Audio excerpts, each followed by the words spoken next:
right.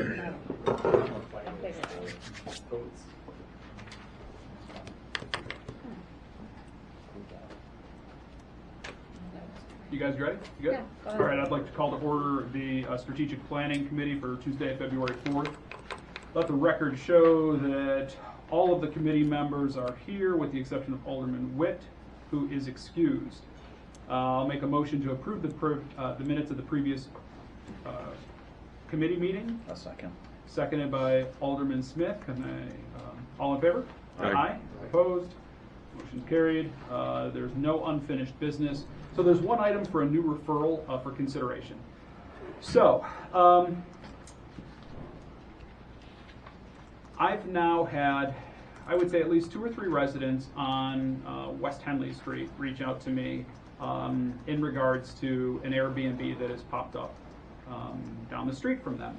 And in discussions with them, they're wondering how the city is actually going about regulating or licensing, or obviously the Airbnb is kind of a new concept to Olean, perhaps. I went on the Airbnb website, and I think within the city limits there's maybe 4 to 6, something like that. And then, of course, there was yesterday's article about Airbnb certainly popping up around the county, and this is something the council has discussed previously. I believe Alderman Witte brought this up.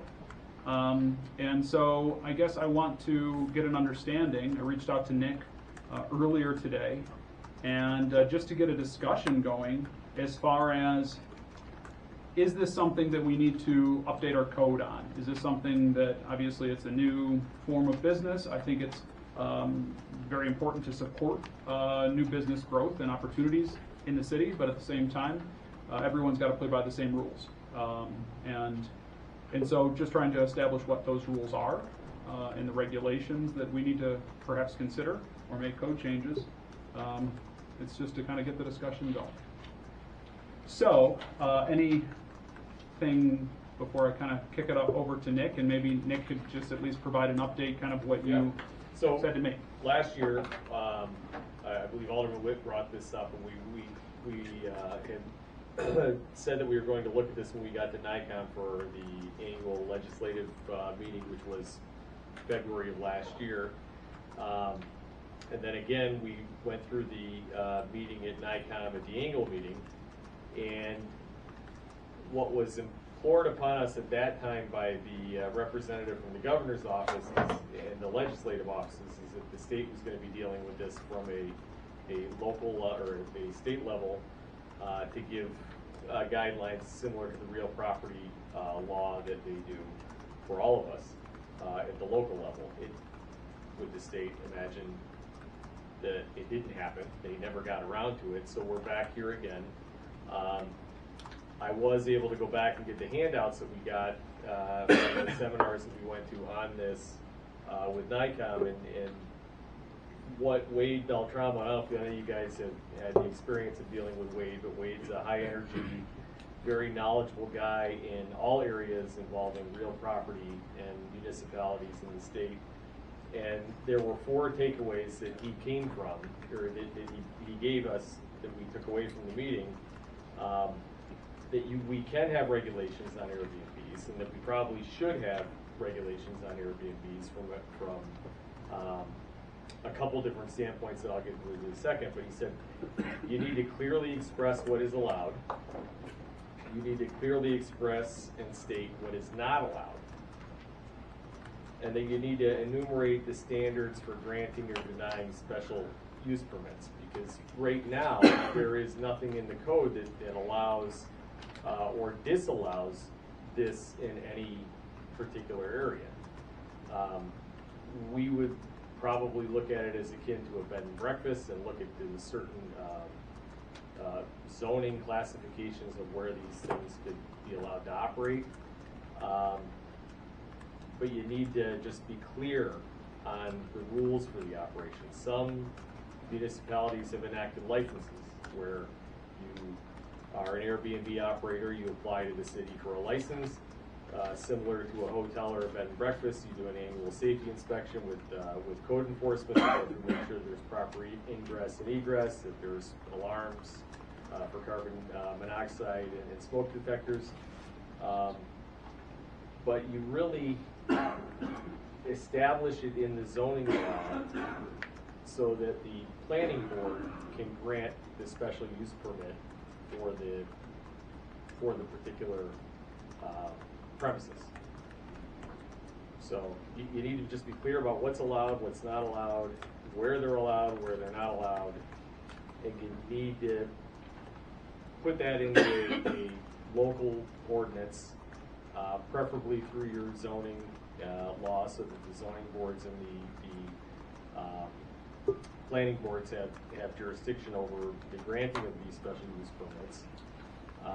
And then I believe that once you do all that, you'll get preempted by the state because they'll eventually get around to it and put their own rules in place and supersede what your local rules were. So that's kind of the starting point. Is if you're going to regulate them, be clear. What are you regulating? What is allowed? What's not allowed? How is the process for them to be authorized? Are you going to limit it to like one? If you have more than one rental a year, do you fall under this? I mean, because somebody could Airbnb their house because they're going, and this is the not, I guess the not-for-profit Airbnb model is that if you're going away, a lot of people will go on vacations and they'll rent out their house while they're on vacation to somebody else that's coming into our area for a vacation. So you got to limit the amount of rentals that have to fall under this license. If you have like 5 or less a year, you don't need to go through this process. If it's 5 or more a year, you have to go through this process. So there's a lot of different ways to regulate or license these entities. So is there anybody who can fill us in kind of, I mean, I got a general idea of what we're talking about, but what is the point of the Airbnb? Why is it different than a bed and breakfast or a timeshare? So isn't Airbnb like the hotel version of Uber almost, right? Like it's... Yeah, typically an owner is able to rent out the space, Yep. And kind of flies under the radar of having to staff it like a hotel. Mm-hmm. So, you know, in my travels, I do Airbnbs, and you show up, somebody lets you in, you stay there, and then you leave, and you pay a much lower cost. So it's a much more affordable way for people traveling. And it's not, isn't it common in Airbnbs also that you could rent a room, not necessarily an apartment? Right. That was one thing I was going to ask That's for the distinction clarification. that you have to take a look at, because you've got the majority of your Airbnbs in this area, I believe, from doing a cursory look, are apartments or whole units. Yeah.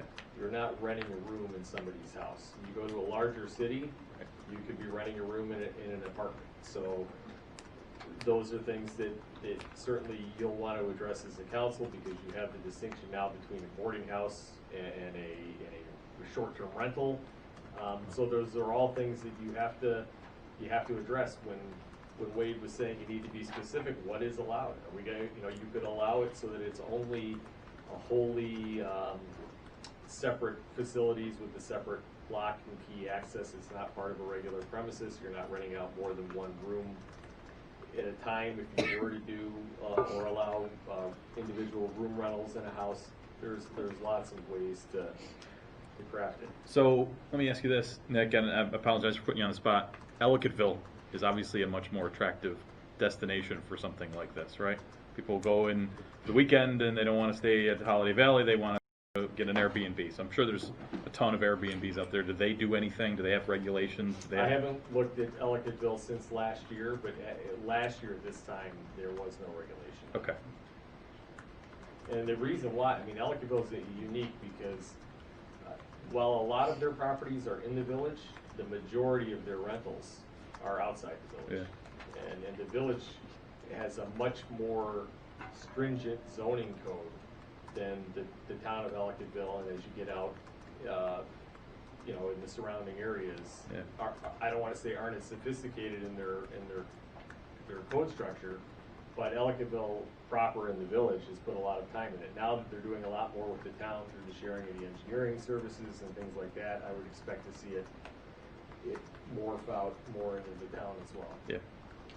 So I guess some of the primary concerns, you know, again, I'm not necessarily in favor of over-regulation. I don't think that necessarily solves anything.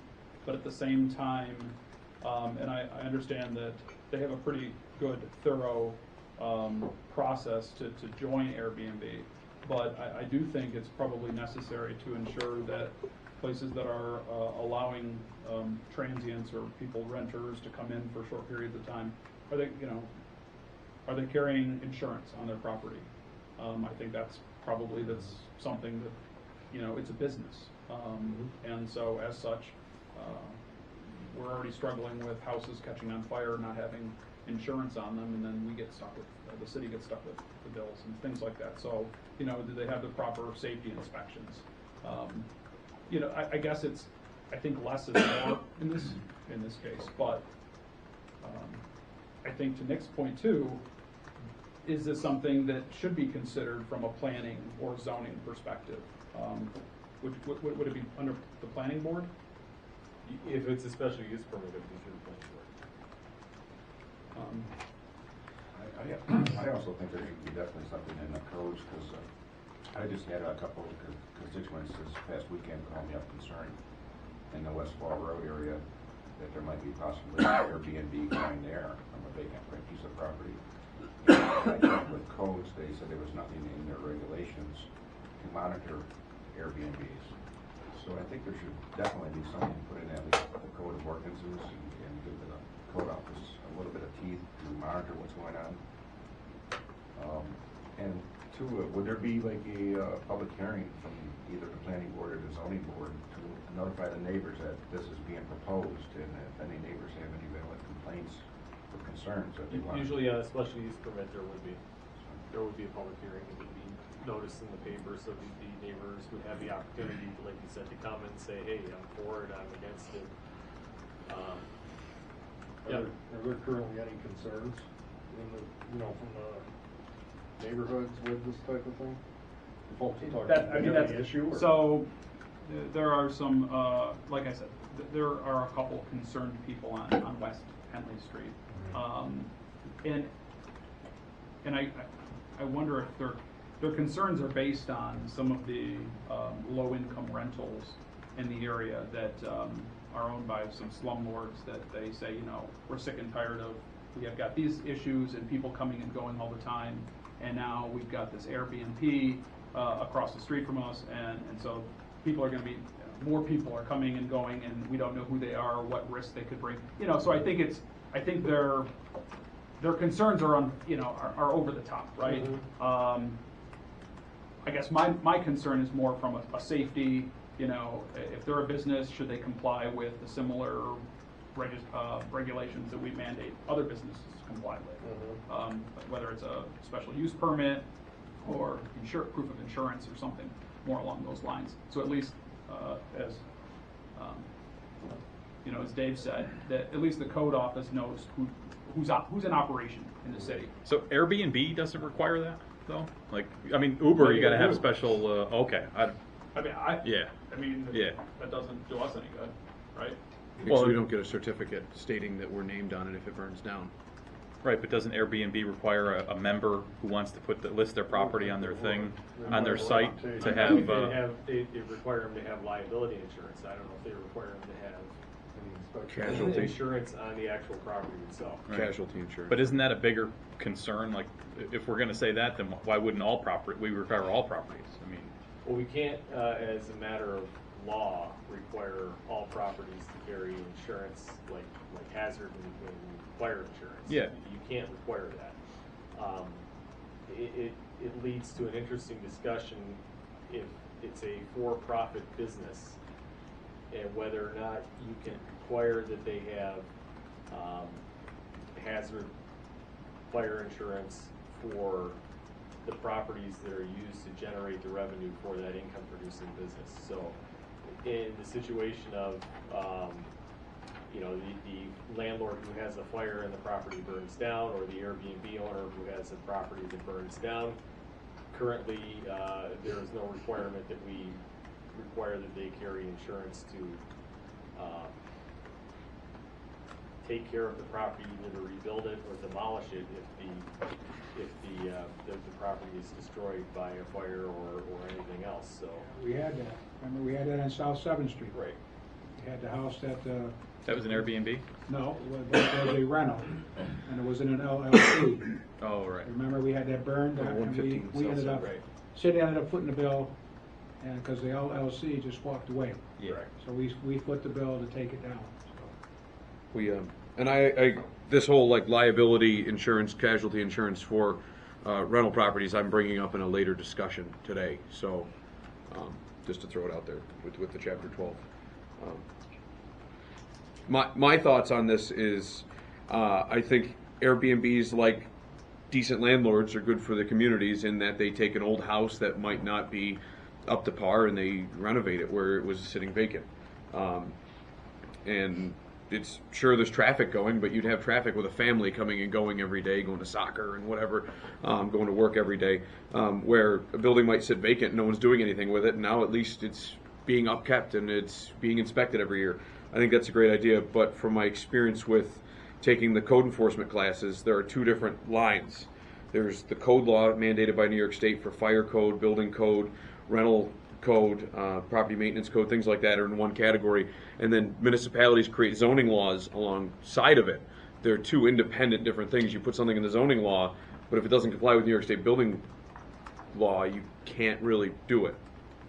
And with dealing with EJ on some of these things, especially like when we had a boarding house or something like that, where if you're renting a room out, you're no longer, and it's less than a 30-day rental, or things that are less than a 30-day rental is considered transient. And in the building code under the use, and each one of them has a description about the use, and they're almost identical.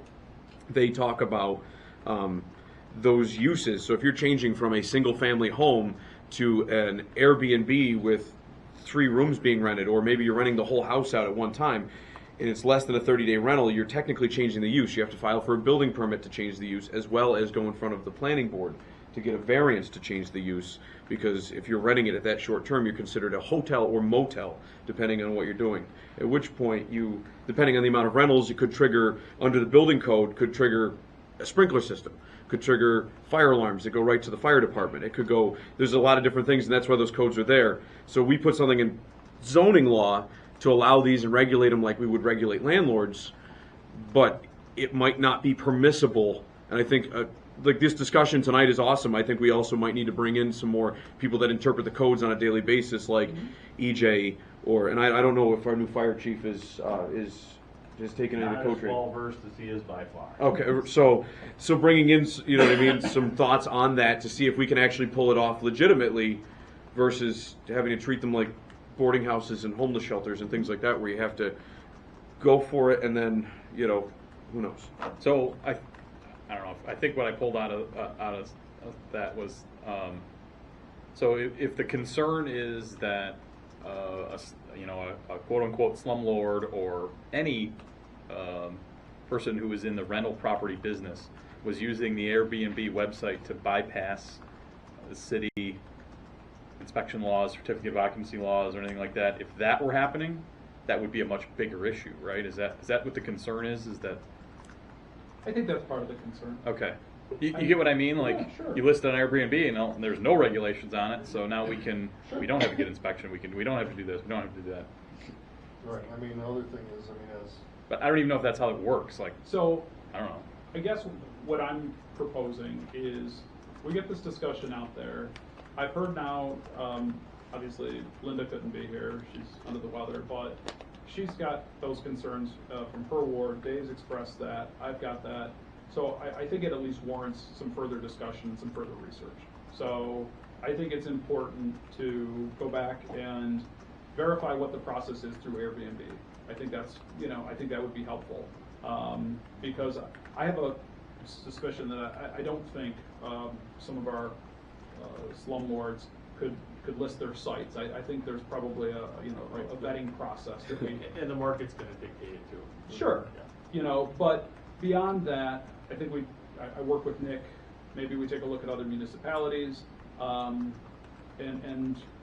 the consideration of does it warrant a code change?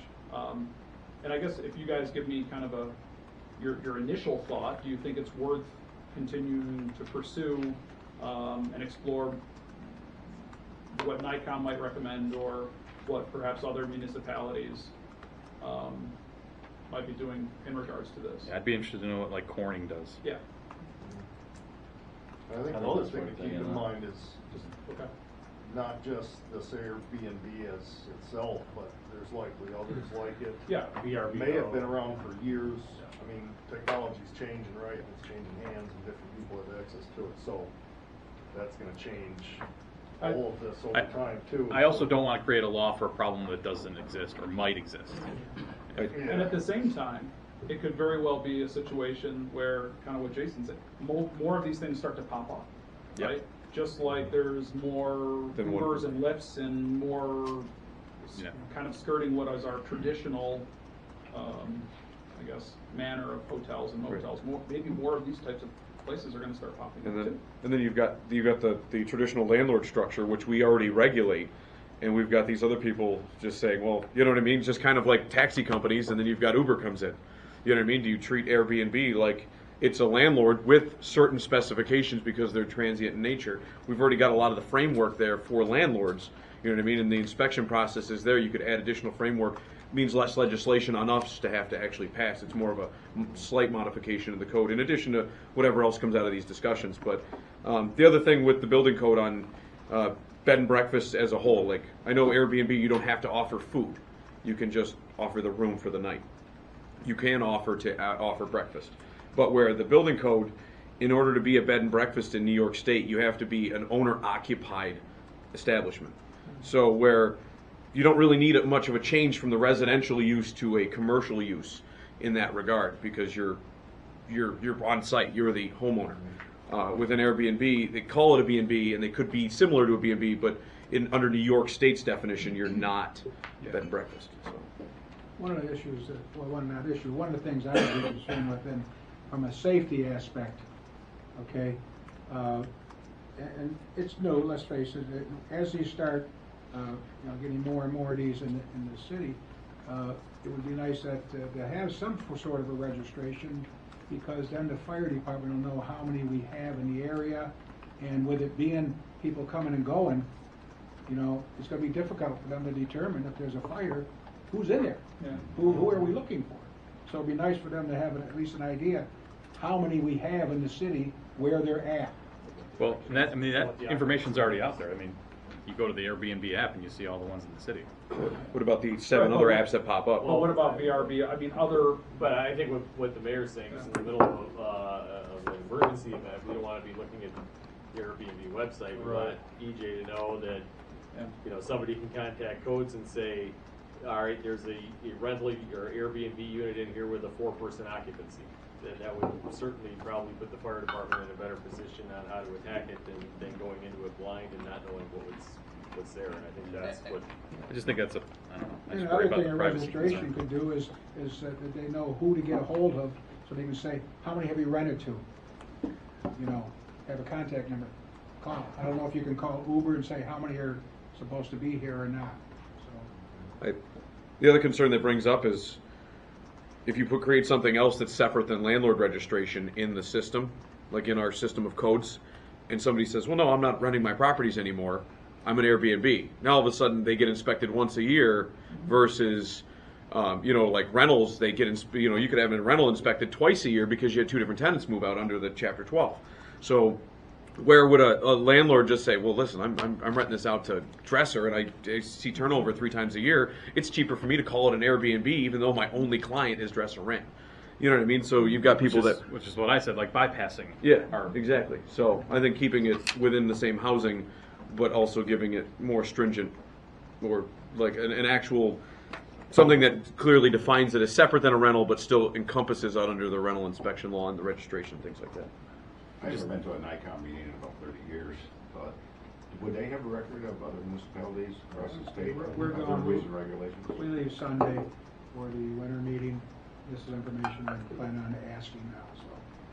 And so, to that, so some of the research that I have done, I've seen both sides of it. I've seen where municipalities overdo it, right? And some of the articles out there are saying like, why are municipalities are targeting Airbnbs, or municipalities are passing unnecessary rules and regulations. And then I see the other side of like, kind of like to what Paul's point was, where Airbnbs are bringing in a transient population. They're kind of skirting, the rules that are current, because most of our current codes are pretty antiquated and they're outdated, right? And so the Airbnb process kind of bypasses the current standards.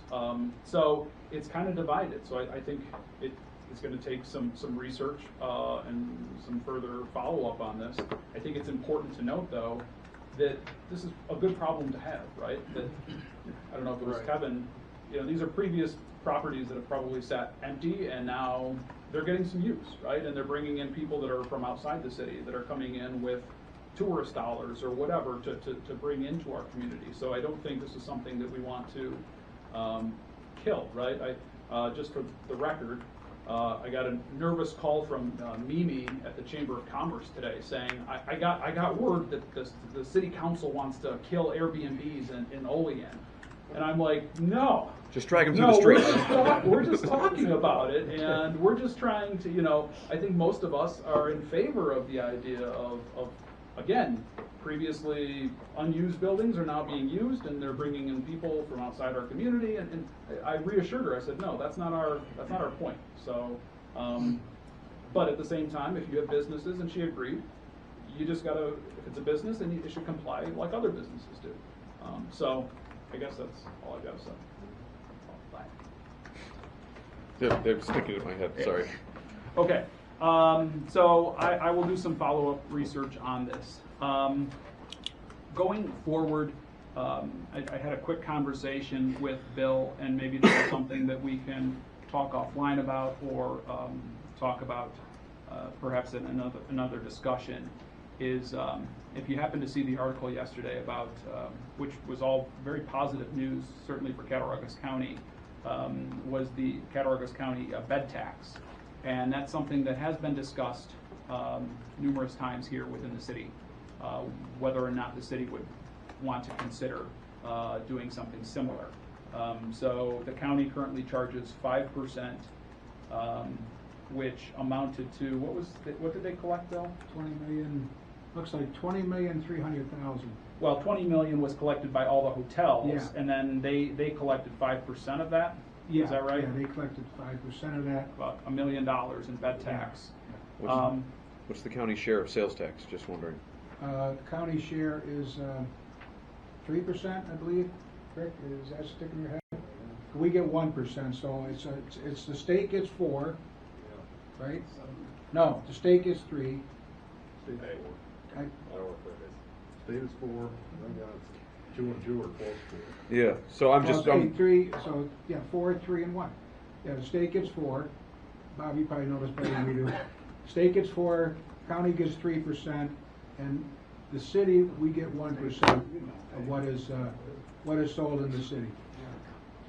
So, yeah. I guess the, to start maybe mulling over, and again, we can kind of address this offline. I would like to know what your individual thoughts are about whether it makes sense that the city, other municipalities do it. I think, in addition, we probably need to consider what other municipalities do. Look at Corning, look at Elmira, Jamestown, things like that.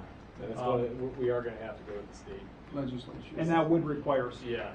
I've already talked to both of our representatives who would support this for us.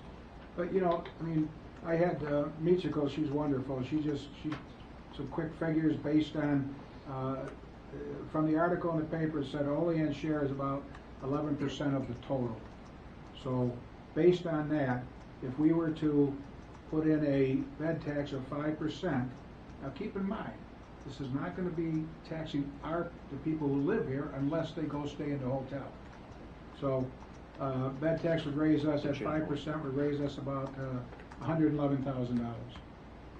Okay, and these are just preliminary. At 3% would be about $67,000. When you go to a hotel, I haven't been to one in a while, but when you go to a hotel, they charge you for the room, any other amenities at the bottom. There's a bed tax and sales tax, or is the bed tax sales tax? There's usually a county bed tax. There's usually like you go to Saratoga Springs, we don't pay it because we're but there's a county, there's a city, and then there's a sales tax also. Okay, so I didn't know if they didn't have a sales tax and that's what a bed tax was. Go anywhere. That's just a double County tax. The sports authority gets the bed tax for stadiums, things like that. That's okay. Yeah. And you book it on Expedia, and you pay the Expedia fee, and yeah. And how many Ticketmaster. people, in all honesty, in my life I've gone to a lot of hotels, and, granted, once I'm when I was the county and the city, we didn't pay it because we were tax exempt.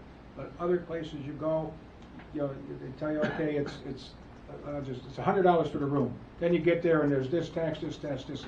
How many times I've never said, well, I'm not staying here because you got this bed tax. So. No, usually you're after a wedding and you're kind of screwed because the bus not dropped even you off that. the only hotel in the area. Not even that, Kevin, but it's. I think it's a valid point. It's something, again, Yeah. we should consider it, Gotcha. right? We should talk Well, about. We're always looking for new revenue avenues, and this is a revenue avenue that's not gonna hit our taxpayers. Right. So, No, I agree with you. I think it's a good way for the city to make some extra income. it's I mean, our gonna, residents. it's gonna be a process, though. We have to start the process. It has to go to, it has to go to the state for approval, so. So that's something that I'll put forward. I just wanted you guys to start thinking about it. We can at least bring it up as a discussion item, and I'd like to know more about what your thoughts are. I'll email these tentative figures out to everybody tomorrow. I only have one sheet today, so. Okay. Anything else before we No, I'm close good. out? Thank you. Thank you. Approval of committee reports. We got none, so I'll make a motion to adjourn. Could I get a second, please? Second. Second by Alderman Gonzalez. All in favor? Aye. Opposed? We are adjourned.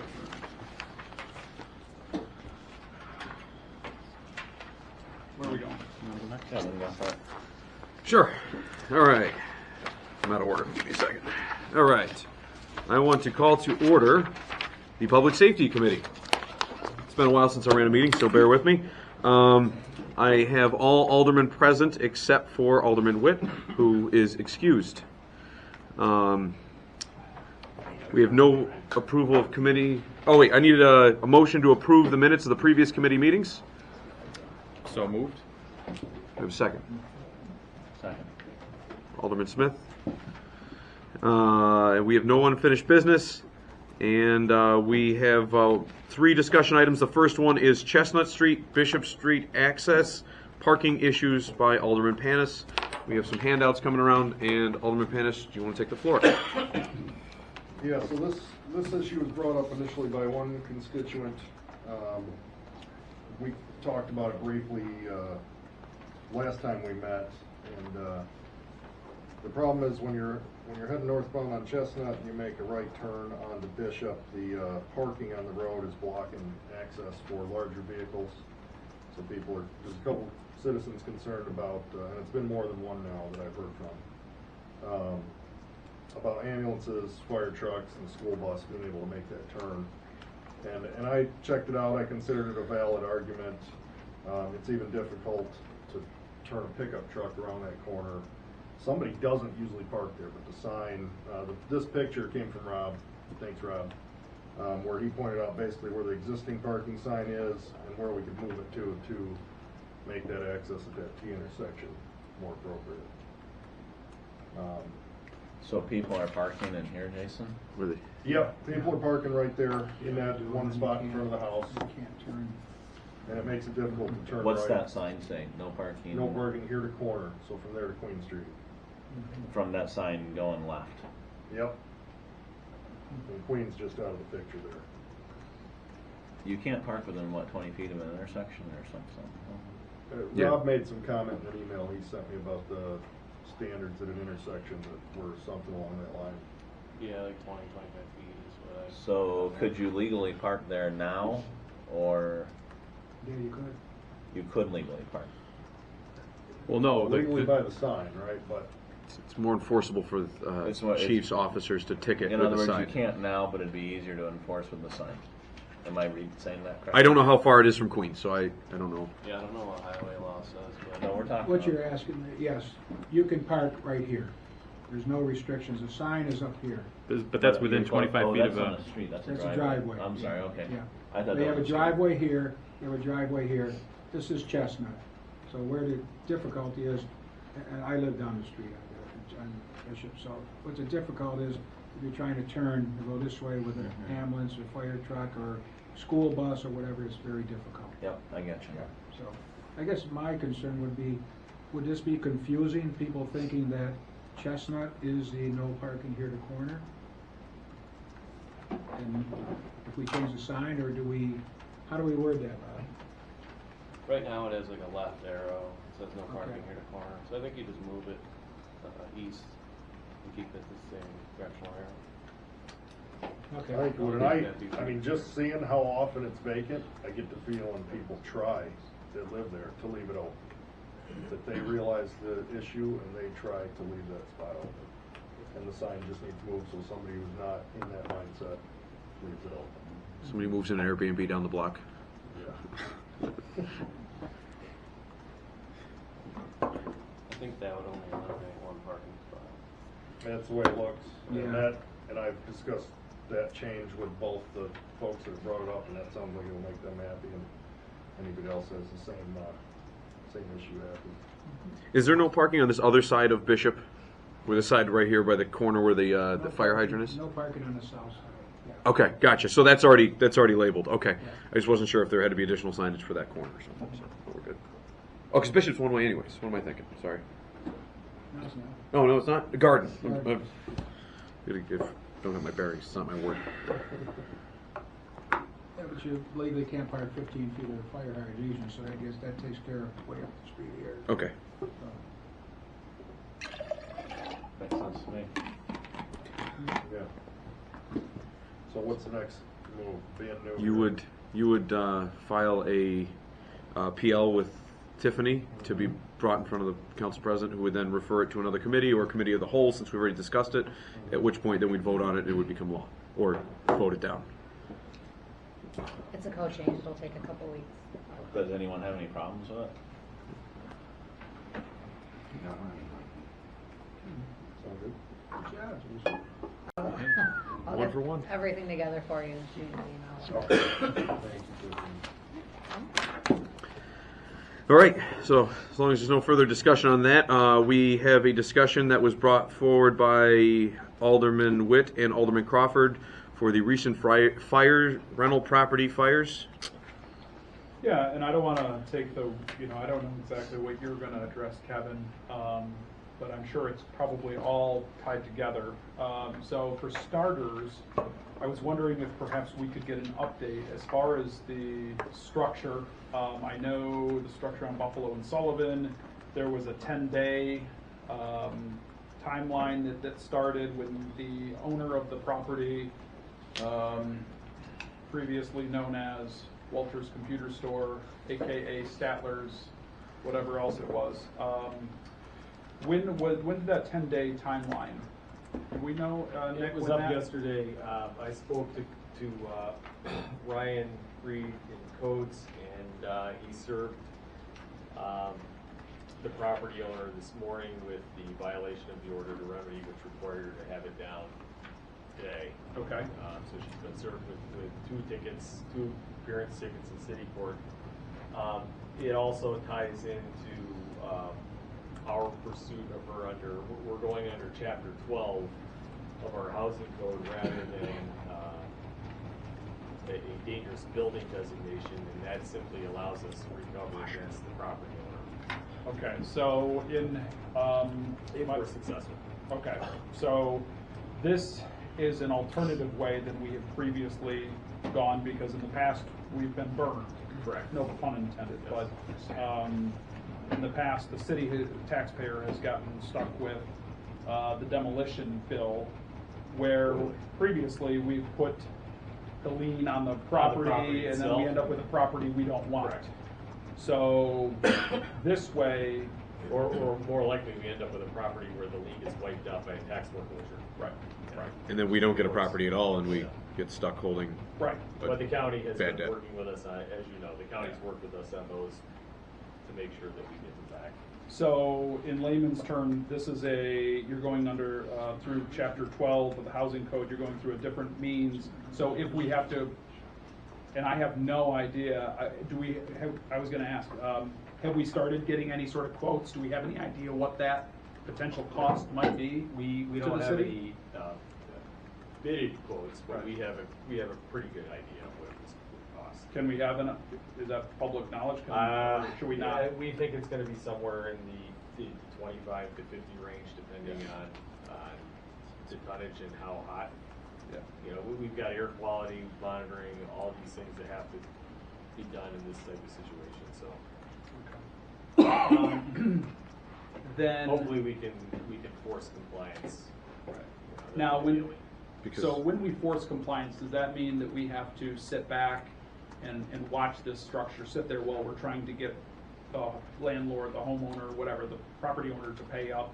Or can we still move forward with getting the structure down? We can still move forward with our process of Okay. getting, you know, because we're probably going to be 2 or 3 weeks away from getting bids Okay. back on it, Okay. things like that. In the meantime, though, we're going to pursue it in Okay. city court under the code violation and see if we can force compliance through the some type of agreement with the landlord at that point. But, So you can imagine, if I'm not getting daily calls, oh yeah, right? Because, I mean, it's not just a bad, ugly, blighted building. It is a monster It's a of a nuisance. Yeah. and danger, right? Yeah. And there's a couple neighbors that live 2 doors down, and she calls me. You know, she's worried about kids going in there, and it's unsecured and things like that. So it's a valid point. Okay, so your timeline, you're thinking, is we get bids back in 2 to 3 weeks, and then once that happens, there should be nothing holding us up moving forward with that. Okay. And hopefully the landlord or owner will Okay. come to realize that Okay. the bids that she can acquire would be substantially less than what the city can acquire due to our requirements of following prevailing wage and the like. Okay, and we've got a pretty good means of potentially going after the property owner civilly if there's no Yeah, compliance there. the city's never done it, but we're gonna try. I'm all for that. Because that would, Fred's not here, I just, and I'll have to check on that. What do we have remaining in the demo budget? Any idea, Bill? You just told me, I'm sorry. One Statler building. Yeah. I mean, I would think it's gotta be pretty darn close to 50, or 60. Yeah, it's I'll get 50, I think, right Yeah. now. I'll have him send out to everybody tomorrow what's in those accounts, okay? Okay. I'm sorry, I No. drew a blank. What, as far as city court goes, is that something we can, if the landlord goes to court, that's it. I mean, are we finding them by day at this point or something? Like how, Yes. what forces them to think about doing it themselves instead of having us follow through? Well, what should force them to do it is the price tag difference. I Okay. mean, they're ultimately gonna have to do it. But as of today, they get fined on a daily, They get something fined that on a keeps daily going up. basis. I mean, we can ask Until we do for, I mean, we could ask for a period of incarceration if we think it was written correctly in the Okay. code, which I'll check on, but the likelihood of that happening Mhm. is, you know, not realistic. But the fines would accrue on a daily basis for each day the order remains violated is a new separate offense triggering a separate fine. So. Okay. So, I mean, okay, to that point though, is that something within this jurisdiction to change the code authorizing incarceration for someone who doesn't take care of their mess? Not necessarily, we don't have it in our code specifically for an individual offense. We have a section in the code that says that certain, if the fine is not specifically enumerated in the code section, and we're treating it as a criminal offense under the code, it goes back, you can't do it for the specific Okay. offense, is what I'm trying Sure. to give you. We can do it for violating the terms of the order to remedy. So not for cleaning up the property is not the issue. If she fails to comply with the order of remedy and then she fails to comply with the judge's order to clean up the property, that's when that triggers that next step. I guess because that, and I'm speaking for Linda as well, so like, what do we do to get better to ensure, I mean, it's the same offender, right? It's the same property that people are losing their lives in, that are plaguing our neighborhoods, and I know the rental inspections only go so far. How do we not get stuck with this bill time and time again? How do we improve the safety and quality of rentals? I think one of the things we need to look at is the requirement, and we have to, you know, we've had various opinions on this in the city in the past. We're going to have to vet it strongly, but I think that one of the things that you're looking at probably heading down to is licensing these landlords. Now, you know, right now we just register the properties, and we have registered agents for the properties. But if you were to license the business itself, and some municipalities have done this, you're going to require, as part of that business, I mean, we require contractors to have insurance. Mm-hmm. We don't require landlords to have insurance. I mean, you have to, if we can do it, we do it, because the insurance agent, or not the agent, but the insurance company, is not going to issue a certificate of insurance on an unsafe. You know, they come in, change railings, they come in, make you do all this stuff. And I don't want to say we're over-regulating the landlords by doing this. We're just, or the alternative, you don't want to go get the insurance, maybe you post a bond as part of your license, so that in the event that one of your places burns down, we can go collect on the bond if you're not going to pay the freight. And this was part of the discussion that I was going to bring up in the next committee. But yeah, that's a large portion of the crux of it. Is, I mean, one of the suggestions that I talked to, one of my residents about, because it's the same offender that we're concerned about, is, and I know when we talked about the rental inspection legislation, we talked about a grading scale, assigning grades to different landlords. And does that makes, like, maybe, I don't want to totally change things, but is that grading scale, and I want to say Buffalo has that, where someone who has structural fires, it triggers an automatic inspection of all of their properties, or every 6 months, or, right, rather than waiting for something to happen, because these places that she's putting people in are just kindling boxes. What can we do to step up our game with, at the same time, not hurting good landlords? Like, why are we under? I guess, why are we assuming that making people get a license to do business is hurting them?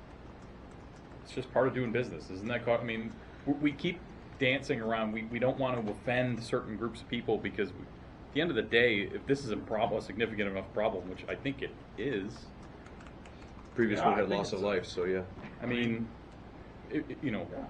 so not every, I know we're back to this analogy again, right? But like, not every restaurant serves contaminated food, right? Not all, just a small amount of them probably do. But all of them get inspected for that reason. It's the cost of doing business. Sure.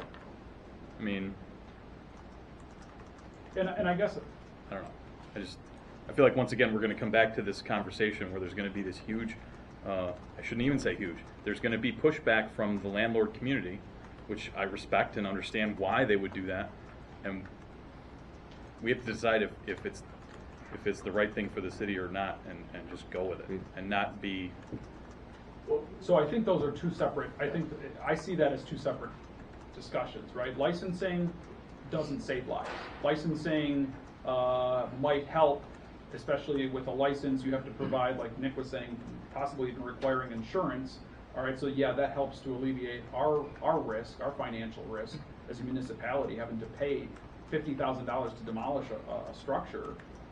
But the other side is, how do we get more inspections more frequently? How do we get inside these slums, right? Yeah.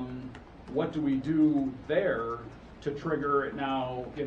I don't need to, the city doesn't need to go in 90% of the structure, right? So no, I don't think it's important to inundate good landlords inconvenience them in that manner, but the other side is, you have one structural fire, I mean, people said to me, Catastrophic like, enough to. I mean, it was, yeah. People, That's catastrophic enough to, yeah, I mean, it's one thing if you're like, hey, they always have trash on the porch, right? Does that send them into another category? Maybe not, but what about a catastrophic event like a fire? Something like that could be catastrophic enough to just say, no, listen, you're on a 1-year probationary period and we have to go inspect all your rentals, and that puts you in that category. And if there's no issues in a year, you're off probation. I think that instance should automatically have triggered, I don't care how many properties she has, an automatic safety inspection of every single one of her properties. And how does the health department do it if you have multiple reoccurring violations on the same stuff? You know what I mean? With the restaurant analogy, how do they do it? How do they put people into categories? This restaurant always fails, and every year we have to go inspect them twice as often as we normally would for that same permit, right? I believe they have certain things like that in there. If we required insurance, though, wouldn't the insurance company perform an inspection by default? Yeah. I mean, Some of them. Yeah. Some who's going to give insurance? I mean, wouldn't that take care of the problem? I had one insurance company that were very strict, and then I moved to another one, and one property every 5 years gets a random inspection. So, where all my other ones, they had, I mean... That's the other thing, too, is like how many, just like the companies that you see are trying to sell some of these slums, they're based out of California. You probably get an insurance company, that's based out of California. Bonded in New York. And Yeah. right, rock. Just in general, But, you would probably increase the value of a lot of property to require insurance on landlords. Safety is a big issue, and yes, but the other thing is, protecting the city against the taxpayers against having to tear these places down. So, the idea of maybe a bond, if you have rental property, you gotta put up a bond naming the city. Do other municipalities do that? I don't know, They do licensing. They do the licensing. The bond idea, is that The bond idea is something I just you threw came out up there with? right now. But we have performance bonds for contractors. Right. That it's something we can look into. I don't know any And also, self-respecting a lot of landlord. that- municipalities don't do it on. So if I've got if I've got like 2 rentals, and they don't license those, they don't fall under it. But if you have 5 or more units, then you fall under that. You're operating it as a for-profit primary business. They hold you to a little higher standard than the mom and pop who's running the house that they bought next door. Right. So there's a lot of ways. Nick, whether they're just like the requiring insurance. I just feel like that'll, if you don't have a property that can be insured because it's that bad, I feel like you shouldn't want it around. Is that the only goal of the licensees? Licensing is insurance, or are there some other things that licensing would alleviate or help? Well, there's always the revenue aspect. Okay, put revenue aside. How about from a safety or a financial aspect? Barring revenue, is it, or I don't think, is it just good primarily arguments insurance? on the insurance should not obviate the need for an inspection done by the city, because some insurance companies aren't going to do them. So I mean, this property was inspected in 2018 under our landlord inspection law, the one that we're talking about. So the inspections are, they work, but fires happen even if there's inspections. That inspection happened. That's if we don't know if I haven't heard anything about the cause of the fire yet. So Still under investigation. this could have been something that happened after the inspection was Yeah, done. it can happen People have the gone day in and after an inspected it, and then they have daisy-chained, outlet strips throughout the place after the inspection was done. You don't know. It's not like we're tearing the walls open to see what's Right. in there, right? Right, we're not. No, but you're right. Right. Right, but I mean, even during the inspection, we're not going backwards through, the code to see what's behind the walls. So that's, I don't want to sound like a broken record, but I guess that's, so the people that are renting these properties, that's I guess why I would say, so the inspection's done, and then who knows what it looks like a month later, right? And so all of her properties could be, inspected. And if you have a structural fire, then it should automatically be, you know what, maybe there are some significant dangers in the other properties. Maybe we need to go and check these out. Yeah, and we do have, so we have a provision in our code. And this happened the last fire that was by this landlord. I think there were some fatalities in that one. Yeah. And we had applied for a search warrant with city court to go through and inspect all of that individual's properties for smoke detectors, and citing some case law, they denied us. So, Really? not that we didn't try. Huh. That was the first thing that when we found out. I believe the report issued that there wasn't an actively working smoke detector in that property at that one fire, so we didn't do that. It's just that the standard, when you're dealing with people's houses and people's residences, they're taking a higher standard than just. And I'm not sure if we could even do it in our code by saying that if there is a structural fire at a landlord's property, it triggers the inspection of all the other ones. I think that we can, as long as it's done prior to the occupancy by the current tenant. So it would be something that would have to be Still slowly retrofitted. Forward. Yeah. but it's all something I think we can certainly look at. I guarantee we're not the first municipality that's struggled with this, and I'm sure we can find some out there that dealt with it and come up with a scheme that works for everybody. Because I know on the grading scale, for example, A's, those properties are inspected every 3 years or every 5 years. D's and F's Rochester are, is a similar one. yeah, they're inspected every 6 months. You're going into somebody's property. Every change of occupancy. Yeah. So, I think, and again, I don't want to steal Kevin's thunder. Maybe this is something as, we look at chapter 12, maybe these are things that we need to continue to expand on. Okay. I guess just one thing I'd like to ask, do we know in general, and obviously this one we don't know the cause, but I mean, it sounds like it would change the discussion if the cause isn't some part of the structure and it's something the occupants are doing. Yeah. Too. Changes the whole story. Yeah, that's true. I mean, because And it may not be, I'm just playing devil's advocate, I'm not Sure. sticking up for anybody here, but if it's not the landlord and it's because of the type of occupants you tend to get, it could mean a whole different It direction might as far as not how to be the deal with landlord's it. fault. It may not be. Well- The landlord hasn't given us a whole lot of hope that it's not. No, I wouldn't either, but it'd be, I feel like it's ignorant not to know That's a good point. what are the causes of Sure. any of these fires. Yeah. If we're gonna talk about a group of fires. Soon we as, know what soon as causes. we're able to release the cause, it'll be released, but it's still under investigation. And how would we find out, like, for the previous incidents, what the causes ended I up think being? the fire department has those records. Is there a certain person that can be contacted as a way to get that info? Sure. Yeah. Yeah, I can get Who hold would of me that and I can be? get you the fire reports. Okay. Yeah, whichever ones. All right, thank you. yeah. So if there's no further discussion on this portion, I'll move on. All right. I'm going to go to the last discussion for this committee, which is the update on the inspections by Alderman Witte. I'm assuming she's referring to the rental inspections, based on our previous discussion. She did not contact me asking me to have a report ready. Okay. For this.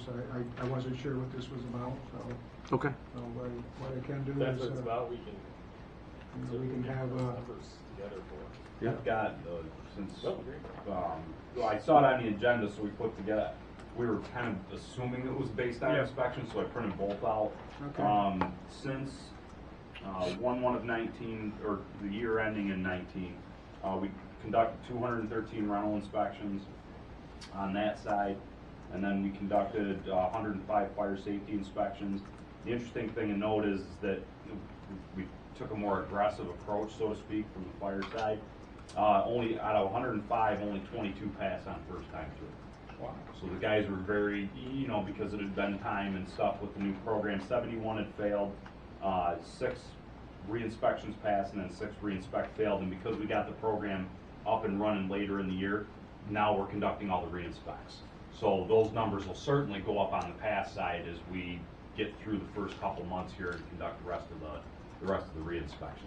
Because we give them 30 days, and then, you know, if we don't catch up to them due to call volume or whatever, then we keep track of them. We schedule them on the platoons that did the original inspection. So, but What period of time were those numbers indicating? Yep. So it'd been September.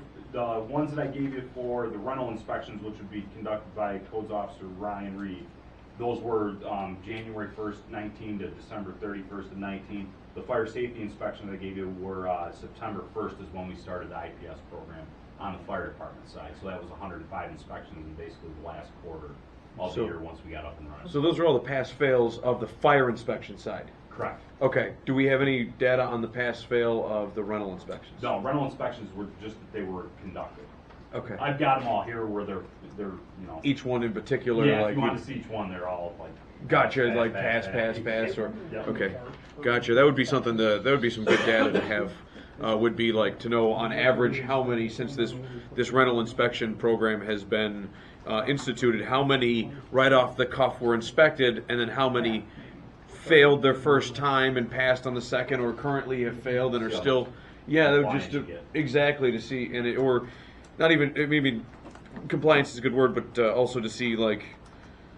In my head, I understand the code aspect of the word compliance, but also like sometimes it also feels like people are fighting you.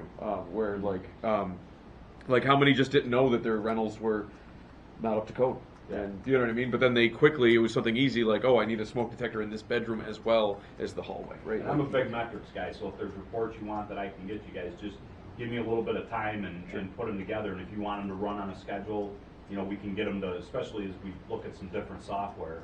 You know, the IPS program is great, and we can set reports that run up at certain times, so we could run them off.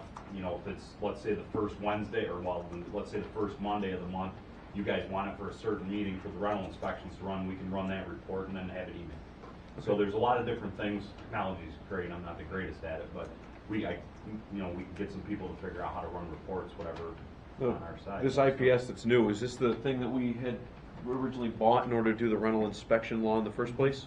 Okay. It's the tablet driven. Gotcha. And it works on both sides apparently. Yes. So the other thing that happens is the fire side has we have 2 tablets, one in each station. Some of the other, I would guess, say like the safety issues that we're finding on some of these rentals.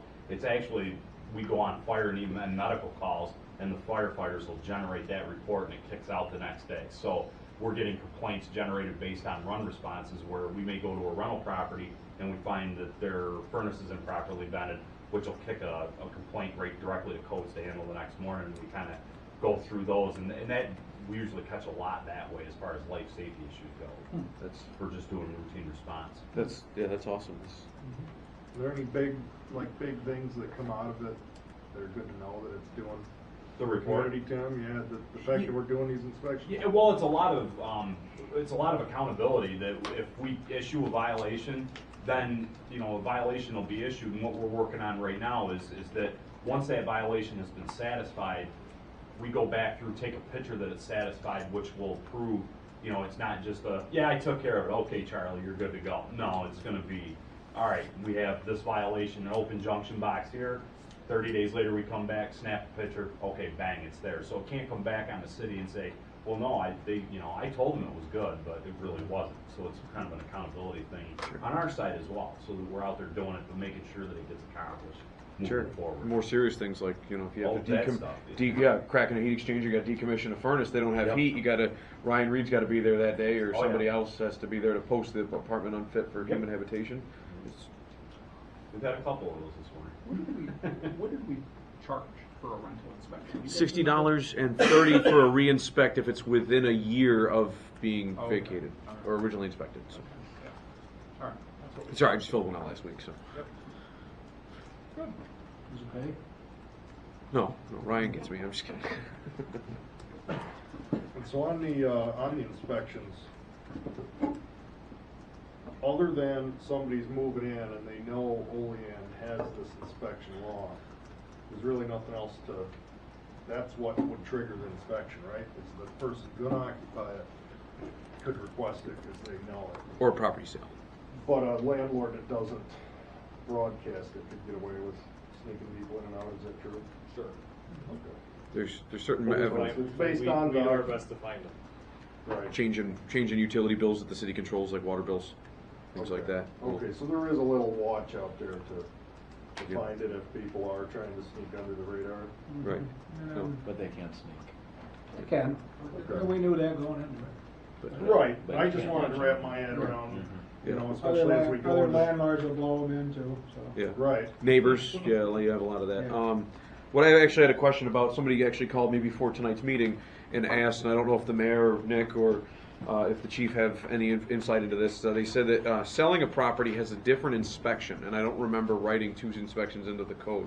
I just remember if we sold a property, we were going to go through the same occupancy inspection, regardless if it was a change of occupancy for a landlord moving a new tenant in, or if it were a property sale other than a quick claim to a family member. The only thing I could think of was a property sale. Would the lending agency require what do they call those, a home inspection or? It depends on the lender, so We require that. transitioning over to private practice, what do you mean we require? I thought when we created the Chapter 12, I thought we required it so we could satisfy the DEC with having the same type of inspection you would have for a sale of a property or an occupancy for a rental property.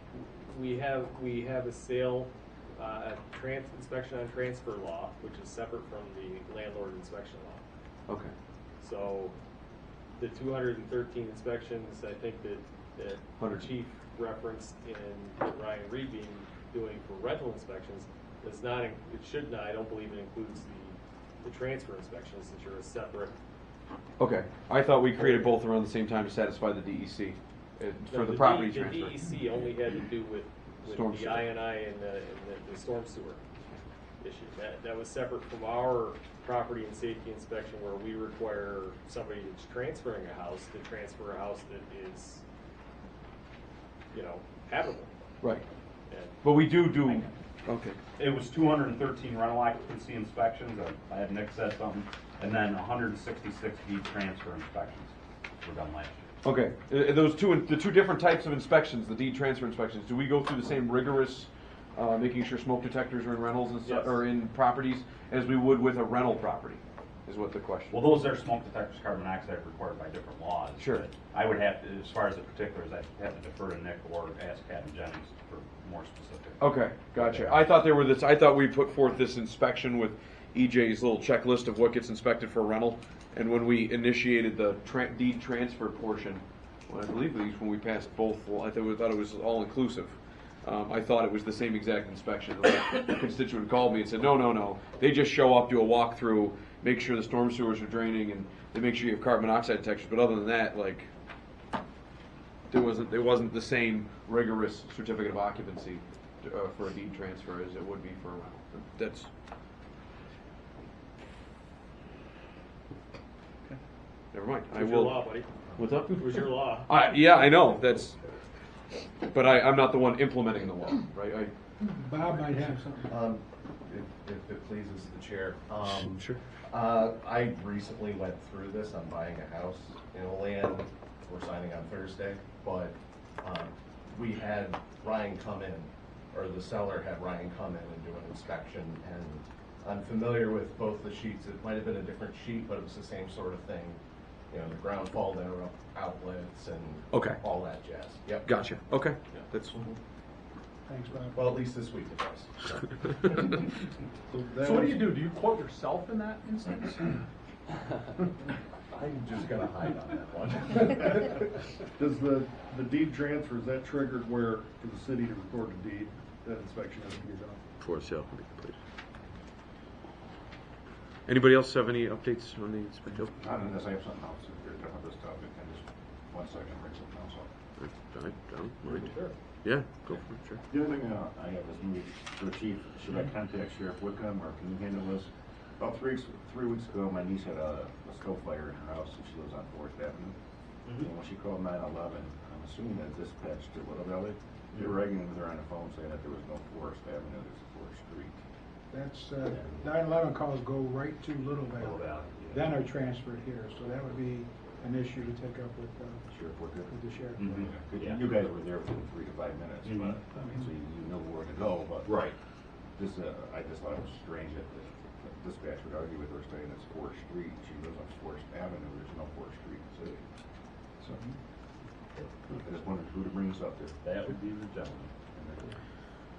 All right, if there's no other further discussion, I don't believe we have any committee reports to approve. So can I take a motion to adjourn? I'll make that motion. Alderman Smith, seconded by If you Alderman need to Station. make that phone call to the sheriff, just let me know. Oh, if you don't mind. All in favor? Yeah, just email me what the particular is, Okay. okay? Aye. Aye. I'm sorry. I didn't- Oh, that's all right. Okay, we ready? Jump right into city office? Static. Okay, I'm calling city operations to order. All members are present. I make a motion to approve the minutes of the previous meeting. Do I have a second? Second. Seconded by Alderman Doherty. All in favor? Okay. Aye. Any opposed? Motion passes. There's no unfinished business. We'll go to new referrals for consideration. 4A is a discussion of our refuse contract by Alderman Doherty. Alderman Doherty? Yeah, so with budget season approaching, I've spoken with Bob in the past on this and kind of discussed different options the city moving forward with our refuse contract. Also, I believe it expires close to when our budget renews for the year. And this is something we probably should talk about before we start budgeting for things, is how do we want to proceed as a city with potential refuse options if we put it out to bid. Do we stick with a sticker method? Do we ask the bidders to put forth a bid for toters that every homeowner has at their home? Do we, or is there another option? They just put out whatever, you know, it's something that, because this gets into our budget in the fact that if a lot of these bidders typically are going to put it on us like we put on the water, right? We bill for it or something like that, or do we include it in the taxes, at which point we have a tax hike, and non-for-profits then would not have to pay for their garbage either. The city also gets a commission from the sale or from the stickers, I believe, where however we manage this toter system, we could do the same thing, or there are other options. I just want to throw it out there for discussion because, I mean, the sticker, I get a lot of complaints about the sticker method. What are the complaints on the sticker method? It's just, it's inconvenient. Like a lot of landlords, like myself, we pay for toters separately, private from the sticker system. What is a toter? A toter is a giant trash can with a lid and wheels. You just put it out, and they have smaller versions. It's just that you contract with a separate company. correct, because trying to rely on tenants to clean up their places, to remove debris and fire hazards, is kind of a pain. And a lot of people, even myself, when we were just buying stickers, oh man, I forgot stickers. Now I got 2 bags of trash I have to hold for a week, or I've got to drive out of town to a refuse station to. So you they're like a 55-gallon can with a lid? Yeah. So you put the toter on for your tenants, and they can just throw unlimited in there, correct? Correct. Is that how that works? Yeah. So you've eliminated the sticker system. I don't have to rely on them to remember. I charge them separately like I would for any other utility that is not rent, and they pay me back for what they use. I don't have to worry about trash buildup.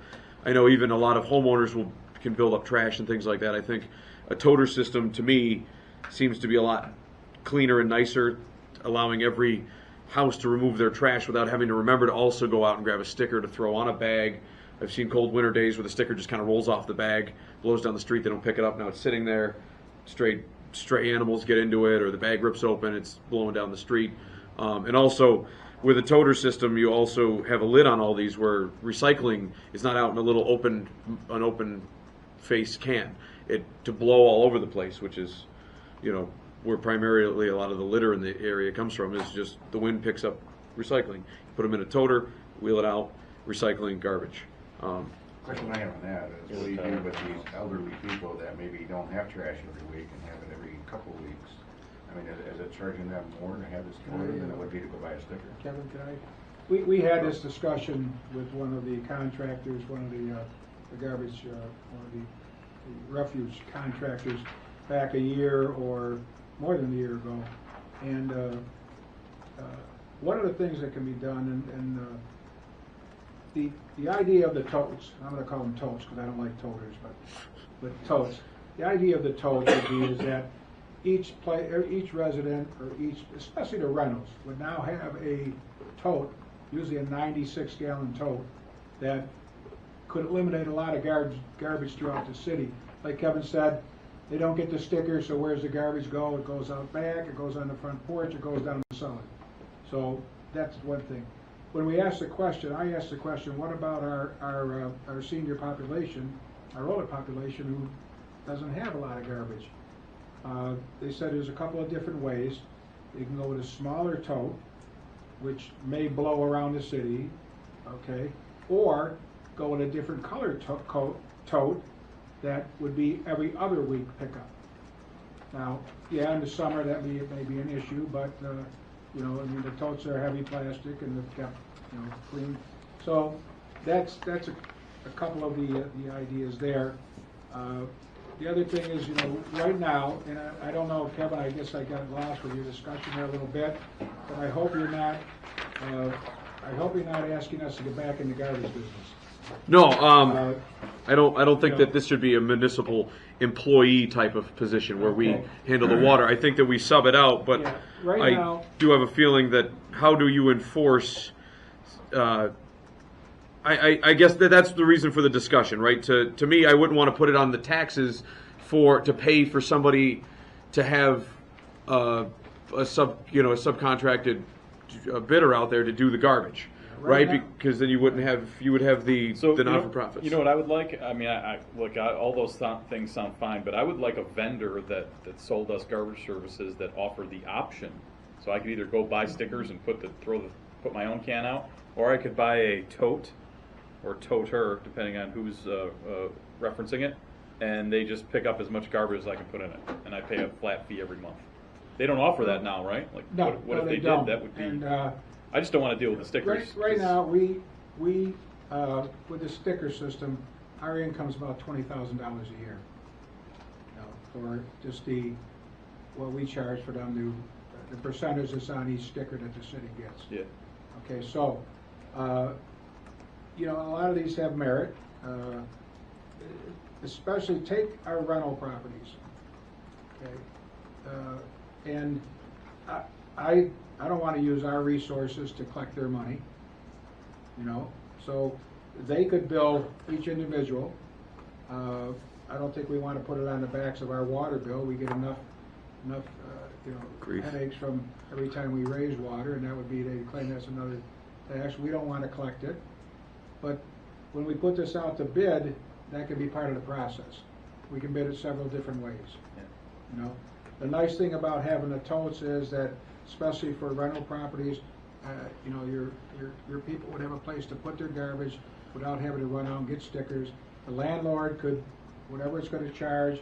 I think a couple of years ago, it was a 96-gallon tank or tote was going to be around $22 a month.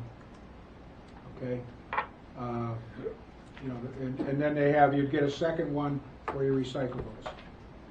So that's where we'd have to, you know, take a hard look at this and say, do we stay as we're doing now, or do we bid it out a different way?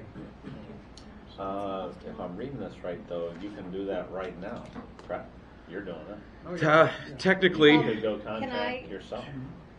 When I rented my previous property, I had called the contractor that we currently have our refuge services with, and they told me that you could only get a toter if you were a business. Residential in the city is only stickers. So probably because it's a rental, as a, you know, a multi-unit rental, Yeah, but renting a house, they yeah. would not allow. The me. But former- is that the city the or former- is that them? the former I don't know. the former DPW director enforced with a few of the refuse companies, because I had that issue as well, that they could not, only at commercially zoned properties were they allowed to do this. Code enforcement had a completely different interpretation on that and said no, they just can't use the subway So I don't take currently I don't take my toters out. They come and get them, and they can't leave them because like you're not allowed to leave your lawnmower chained up on a tree on your subway. It's not your property. Well, it is your property, but you don't have the right of way to do that, right? So the refuse contract currently gives the right of way to the current refuse company to allow the citizens to put their garbage there and come and pick them up. No. It doesn't say that. There's no exclusivity in our current contract. Okay, so I'm going back 3 years when I was having an argument I drive through my between. neighborhood and I see green containers in lots of places. Okay. In my neighborhood throughout the city, you'll see it. We did previous may have interpreted the contract to be exclusive, but through the current vendor's own admission, they agree that it's not an exclusive contract. Right. What I was referencing though was where Codes' interpretation was they're just not allowed to leave them on the subway. This is what they're supposed to. Now, if that's enforced or not, I don't know. But they're not supposed to leave it because they're not the city's vendor. So they're not supposed to leave them there. Tenants aren't, or homeowners are not supposed to leave them out for them.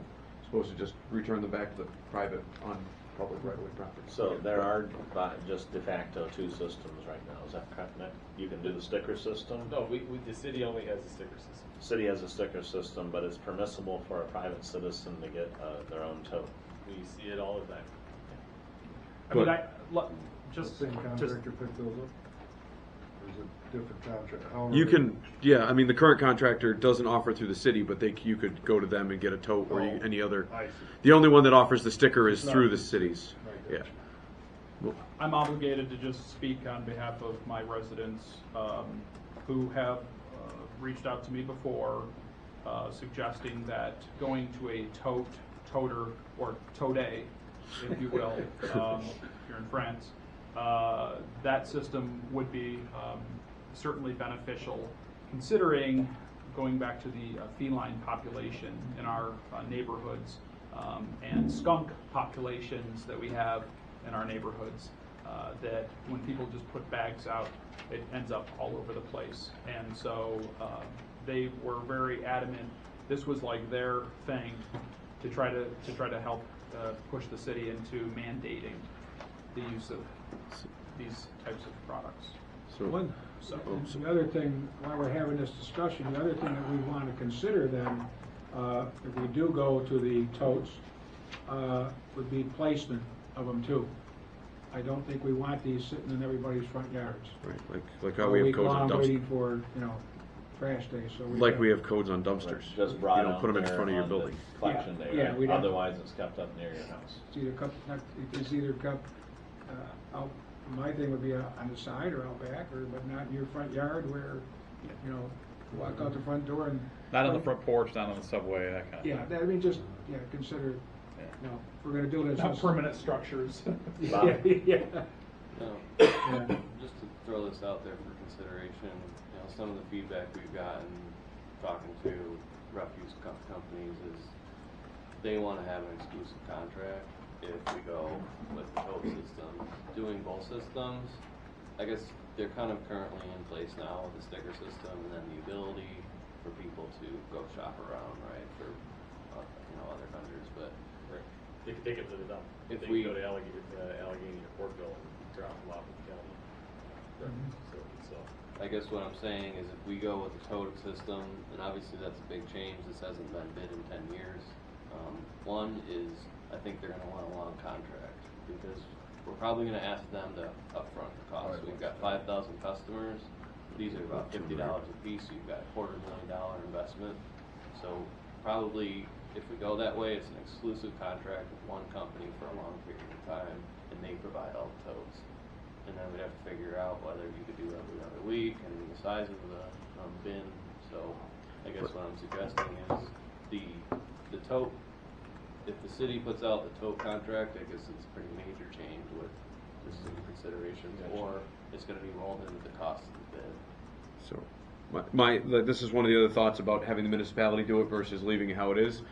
I mean, because if you just say, hey, these are your options, folks, how many landlords are just going to say, nope, it's my tenant's responsibility, and currently those tenants are just littering the streets with garbage in their basement or out back or on the front porch, or You know what I mean? Leaving it out at the curb without a sticker, hoping somebody takes it, and then it gets chewed up. I mean, this is actually forces somebody to actually have something there that they put something in, and somebody's guaranteed to come get it, regardless if they have a sticker on it or not, or any of that other stuff. That was part of it, was to curb a lot of this litter and blight and trash. So The concern I have, this is the first I'm hearing about it, so I'm hoping that it gets highly pressed so that my constituents know about what's going on.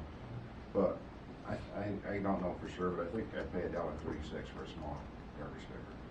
I live by myself, I put one out a week. Comes out to be $5.44 a month. If the totes are gonna cost $22 a month, you're asking for roughly about 75% increase to the residents. I have a lot of elderly in my work. They live on fixed incomes, so you're saying that it's gonna cost them 75% more to get rid of their garbage. Now, if these totes are valuable and $50 a piece, as he's saying, wonder if somebody steals the neighbor's tote, how are they gonna get it replaced?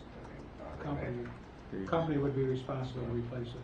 So I'd like to have this be discussed before it goes into law for quite a while, so that I can get feedback from my constituents, because I'm just going by myself. You're charging me about 75% more to get rid of my garbage. As far as landlords go and tenants, guess what our code enforcement is for? The garbage is left back there. Go wish your own goddamn fine. So you can get some money there. All right, seems to me like, however, I'm guessing if we were to go with totes, this would be a tax applied somewhere. No. would be. Well, we're gonna pull it out of current taxes. Well, Right? No, I mean, no, we don't pay for it now. It's, we make $20,000 a year. Right, so On if the we sticker switch to system. this tote business, It's gonna be up to the refuse company who gets the bid. You know. They would pay for the totes through the term of the Right, I'm contract, saying, through revenue. how does the refuse company get paid? I mean, By- all of us by- are by gonna get a the bill monthly- from the, Yeah, by the And monthly that fee you one- pay to okay. have your garbage, so. So right now they get paid by the stickers we buy. Yeah. But they'd have to pay Potentially the they billing would bill, system. they would bill us, you'd get a monthly bill the same way you do your water bill. And right, not but from the everybody city. get the same bill and have You the get same your size utility bill, Yeah, right? yeah, that Well, would be. not necessarily. well, if they structure it differently, we could have it in the terms of the bid that, you know, like people over a certain age, like a star exemption, for example, just to, Okay, or you you know. can go with a smaller bid and And you pay half. less, yeah. I think the purpose is to also provide people with that recycling that they're looking for, and have lids on them. I think that's really the big issue, because since being on the council, I've seen different constituents come forward and bring up, we want, I want to say it was like one of my first committee meetings, somebody from Ward 2 came in with the alderman and said, hey, we want to know what's going on. Like, is there any mandate or something you guys can put on people having specific shaped bins when they put their trash with a sticker on it out to the curb? Because animals get into it, people put it out, you know, a day early, or, you know, their recycling blows around. I see homeowners recycling blow around more often than I see, you know what I mean, just as much as I see tenants have issues too. So, I mean, and we're, the constituents and the homeowners are, and tenants and landlords, everybody's being the one that has to provide the actual bin.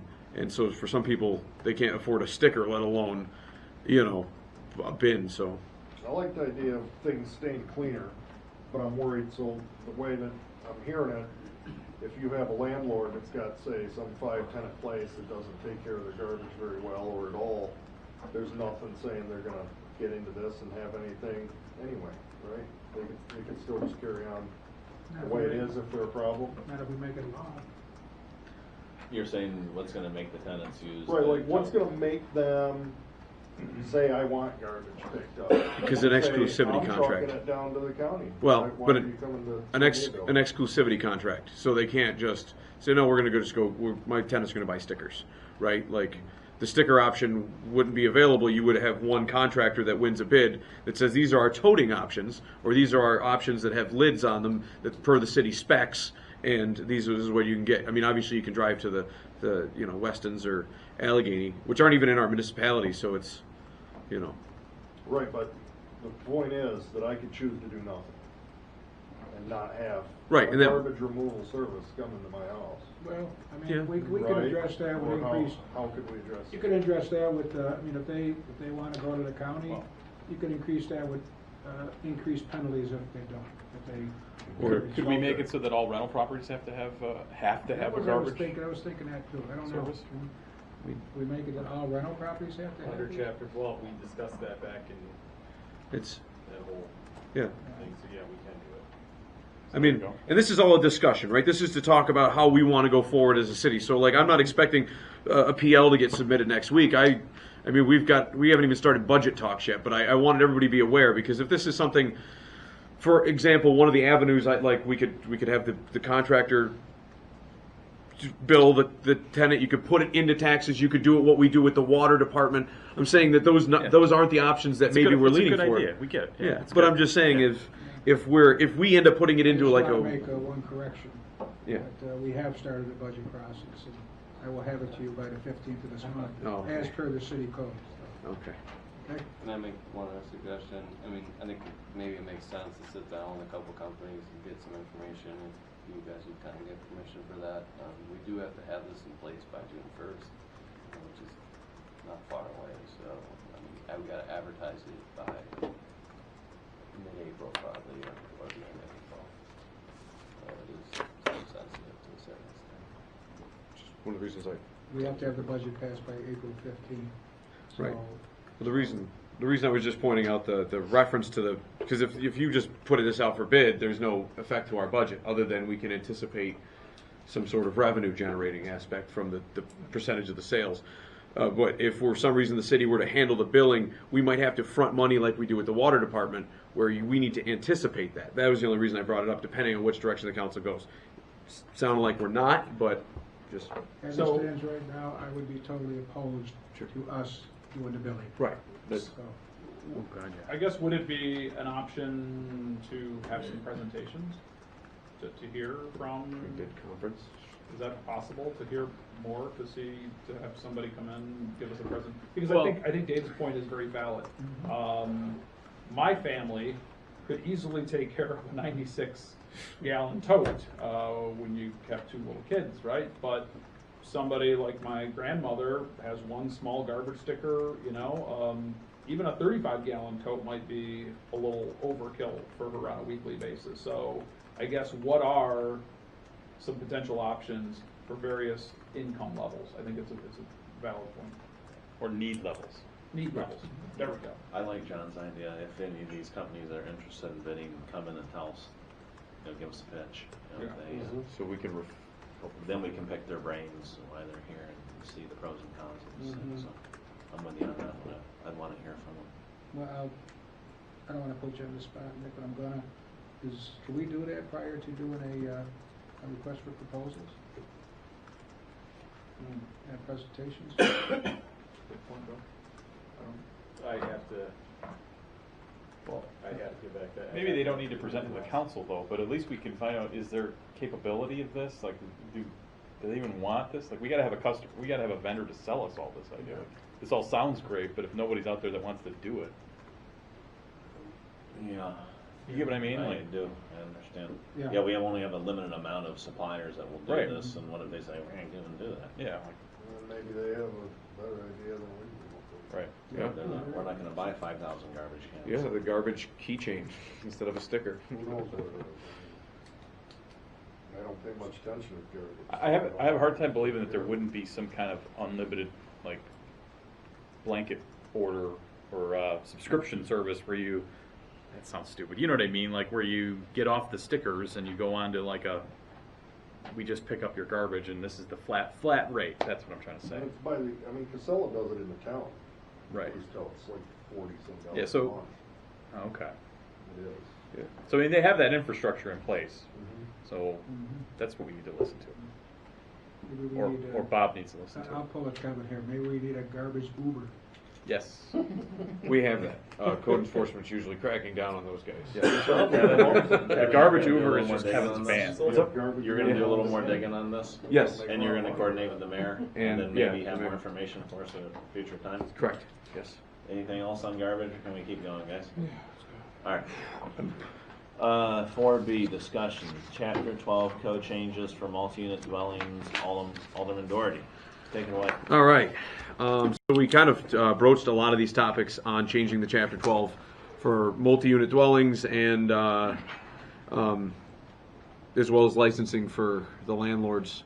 Something that I had thought of, which I was kind of holding back a little bit. I didn't want to just to let all the ammo fly in the last discussion, was we already have something similar to a licensing now. Every landlord has to register with every property that they have. Essentially, every time they buy a new one, they have to provide an updated registration. At which point, if you just changed the terminology to a license, mandating that insurance that they carry, and right now the city's not charging for registrations. It's no greater burden than what they're doing now with just paying for the inspections. Except this way, the city benefits by having a certificate of insurance naming the city on file for each and every property, or an umbrella policy that names all the properties that match their registration, which was my thought process. Which, I mean, that could also lead into the potential Airbnb. We could also lead into a lot of other things. And we could since we're changing Chapter 12, we could bring up issues that we're having with, fires and maybe class systems or what have you. I mean, this was just a discussion item, so. Anyone have a comment on this? Okay. We talked about it considerably earlier. I think Yeah. that's why it's quiet, right? So, Yeah. I think we all want to do something on that line. We're just not at the something yet. Yeah. Mull it over and. Look it over a little more. Yeah. All right. I guess I tend to be one, like, if we don't have to reinvent the wheel, I still would be interested to take a look at other municipalities and how they're addressing Airbnbs, how they're addressing, rental licensing, mandating insurance. Like, I think you're right, I think we have to circle back on this Chapter 12, and we knew going into it we would have to tweak it as needed, and perhaps there is a need there. So I think we're on the right path. Let's just gather some more information. I think the thing that's most intriguing that could make a big difference, and it's not from a saving lives standpoint, obviously we want to do that as well, but the insurance mandate concept is the thing we need to chase immediately. Yeah. Because that could make a real difference in this, right away. I would be interested in just getting a statistic, of the last structures that have come down, that have been structural fires. How much has the city been on the hook for? I mean, so you said the one on South 7th Street, correct? Well, we've had. What about, wasn't there one on North 7th that was? One on North 7th? There's two on North 7th, weren't there?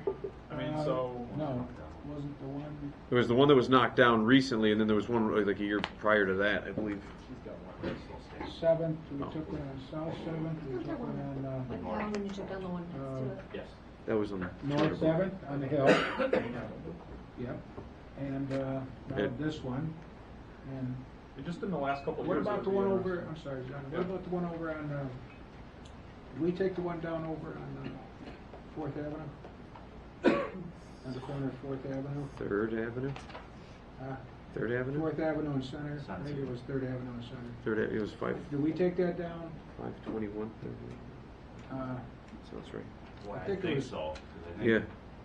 yeah. So We can, have already put that together for him. I remember. Yeah, I maybe remember we could see what the authorizing that. dollar value, how much the city's, spent to take down other people's I properties. think that one on South 7th, that cost us over Mr. Crawford, how far $50,000. do you want us to go back?